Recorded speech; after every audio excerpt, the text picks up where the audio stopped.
আসসালামু আলাইকুম ওরহমতুল্লাহি বারাকাতুহ। প্রিয় প্রতিকার চ্যানেলের বন্ধুরা, আশা করি আল্লাহর অশেষ মেহেরবানিতে আপনারা ভালো আছেন। আমরা আলোচনা করছি সুখ অসুখের সংসার বই থেকে। স্ত্রীর কাজে নাক গলানো। প্রতিটি নারী চান নিজ বাসায় রানীর মতো থাকতে।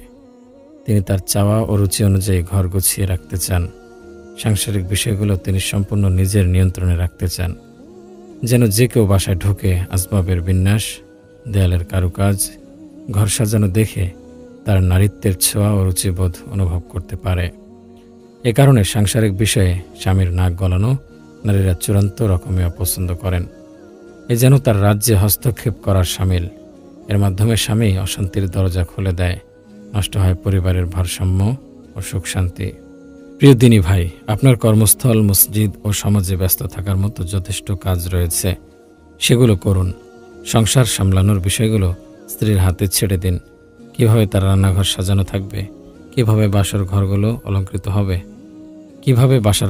অলঙ্কৃত হবে, কিভাবে সংসার চলবে, এসব তার মন মতো করার স্বাধীনতা দিন। একজন আরেকজনকে বিরক্ত না করে প্রত্যেকে নিজ নিজ রাজ্যে দেখে রাখুন। পরিবারের সুখ নিজ থেকে ধরা দেবে। সন্তান জন্মদানে ব্যর্থতা। বন্ধ্যত্ব ও কন্যা সন্তানের জন্ম অনেক সংসারে অশান্তি ডেকে আনে। অনেক স্বামী পুত্র সন্তান পেতে যতটা আগ্রহী, কন্যা সন্তানের ক্ষেত্রে ততটাই অনাগ্রহী। পরীক্ষা হিসেবে আল্লাহ তাআলা কাউকে কন্যা সন্তান দান করলে সে হয়তো জাহেলিয়া সময়ের মূর্খদের মতো আচরণ করে, যাদের কথা বর্ণনা করে আল্লাহ তাআলা বলেছেন, ওয়াইজা বুশিরা আহাদুহুম বিমা দরাবা লির-রহমানি মাসালান যাল্লা ওয়াজহুহু মুসওয়াদ্দাও ওয়া হুয়া কাযীম। ওরা পরম দয়াময় আল্লাহর প্রতি যে কন্যা সন্তান আরোপ করে, ওদের কাউকে সে কন্যা সন্তানের সংবাদ দেয়া হলে তার মুখমণ্ডল কালো হয়ে যায়, সে অসহনীয় মনের কষ্টে ক্লিষ্ট হয়।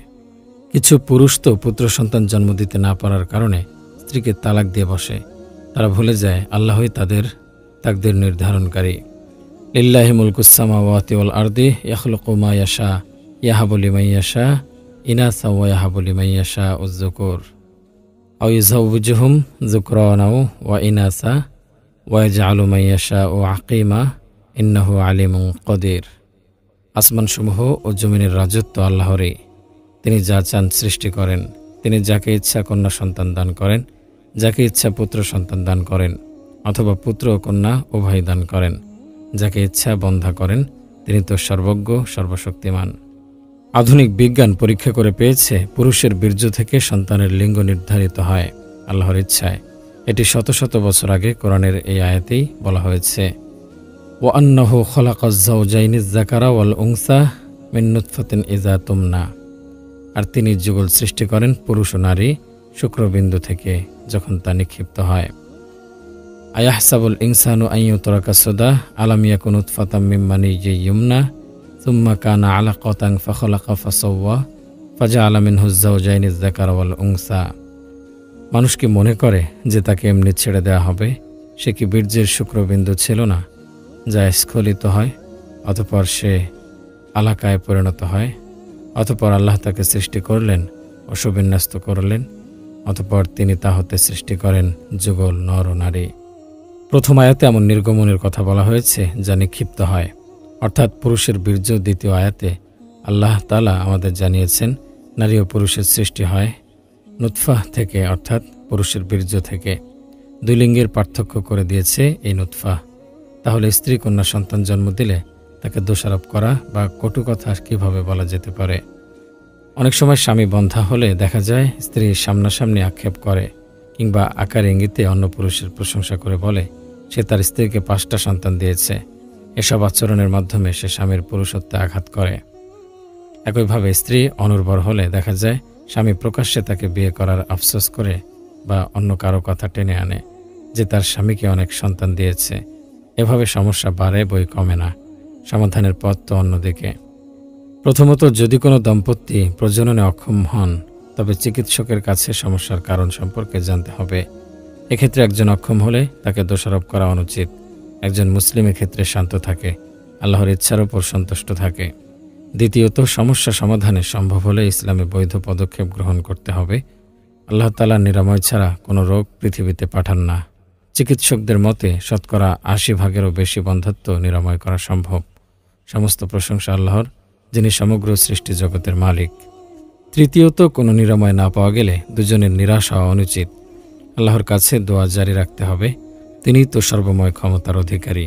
তাছাড়া সুখ একটি মনস্তাত্ত্বিক বিষয়। শুধু সন্তান আছে এমন দম্পতিদের জন্যই সুখ শান্তি নির্ধারিত এমন নয়।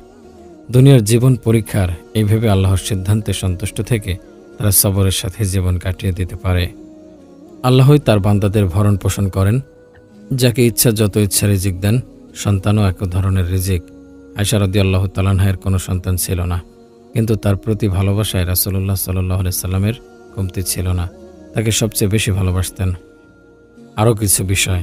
প্রথম অধ্যায়ে আমরা সুখে শান্তিতে দাম্পত্য জীবন কাটানোর মূলনীতিগুলো আলোচনা করেছি।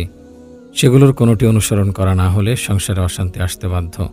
হয়তো স্ত্রীকে স্বামী প্রচণ্ড মারে, হয়তো শারীরিক চাহিদা পূরণে তাদের একজন উদাসীন, হয়তো স্বামী ঠিকমতো পরিবারের সময় দেয় না, এরকম অনেক কিছুই হতে পারে। দাম্পত্যের সমস্যা এড়িয়ে চলতে হলে স্বামী স্ত্রী দুজনকেই একে অপরের অধিকারগুলো জানতে হবে, সম্মান করতে হবে, তবেই তাদের দাম্পত্য জীবনে শান্তি আসবে।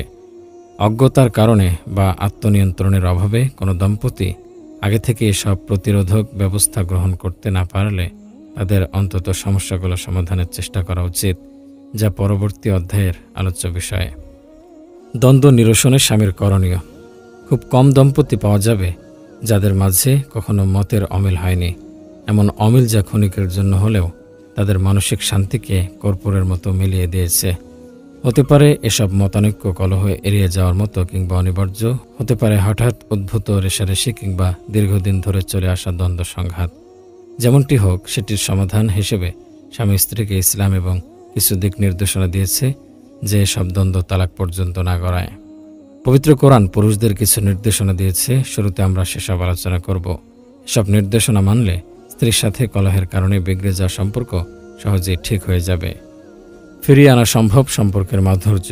দ্বন্দ্বের সময় স্ত্রী স্বামীর অবাধ্যতা ও বিরোধিতায় জেঁকে বসলে পরিস্থিতির চরম অবনতি হতে বাধ্য। এ সময় একজন স্বামীর করণীয় বিচক্ষণতার সাথে স্ত্রীকে উপদেশ দেয়া। এতে কাজ না হলে বিছানা পৃথক করে তাকে একা ঘুমাতে দেয়া এবং তার সাথে সব শারীরিক সম্পর্ক বন্ধ রাখা।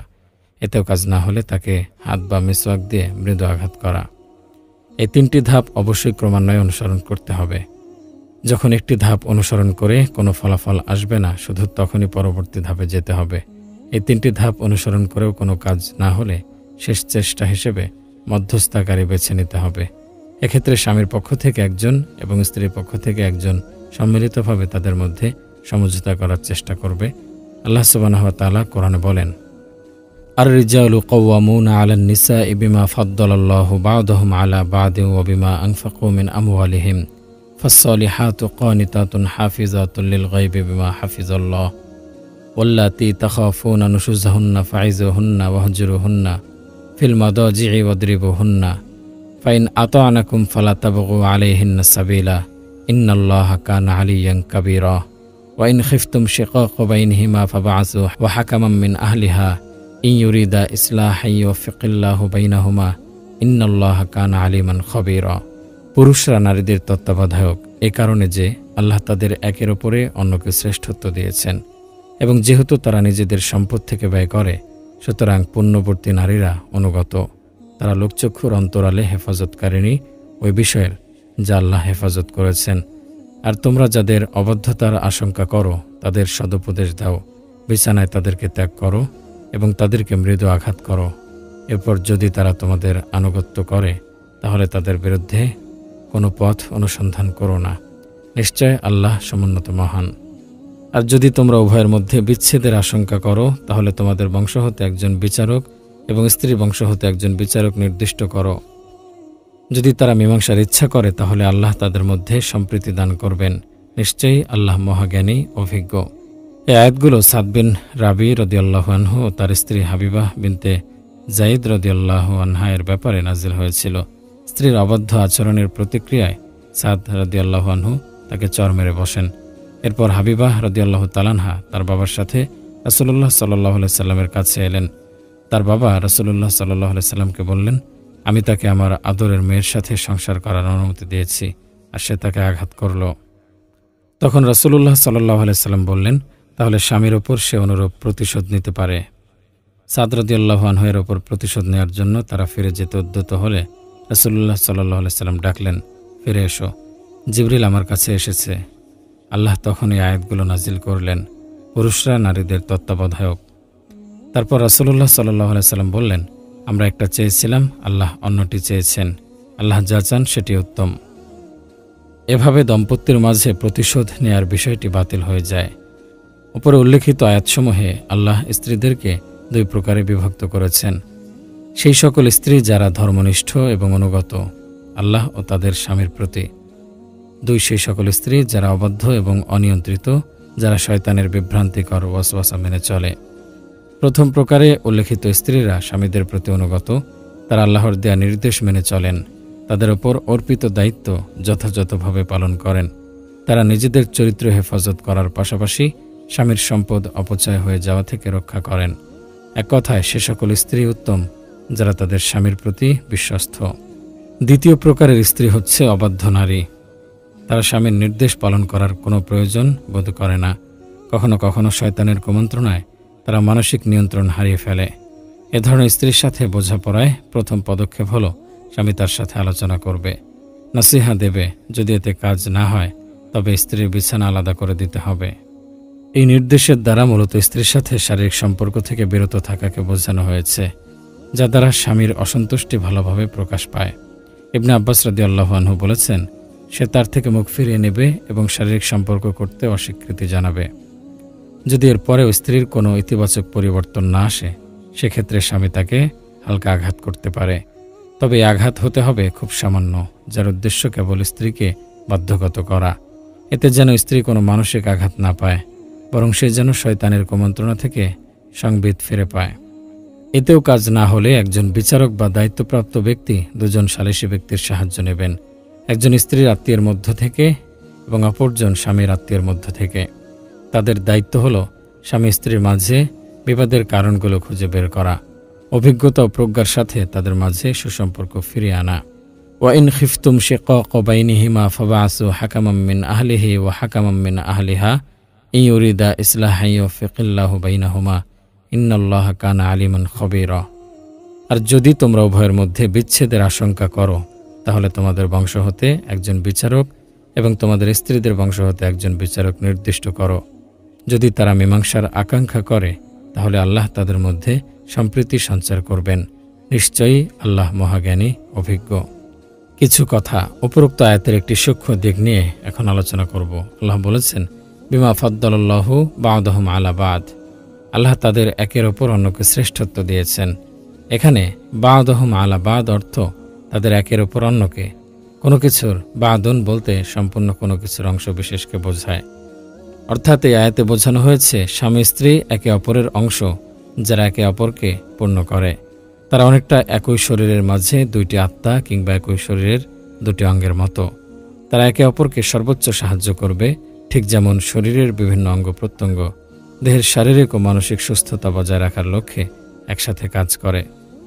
সামগ্রিক সুস্থতা বজায় রাখার জন্য যেমন বিভিন্ন অঙ্গ প্রত্যঙ্গের নির্দিষ্ট কাজ আছে, ঠিক তেমনই স্বামী স্ত্রীর জন্য আলাদা আলাদা কাজ বা দায়িত্ব আছে।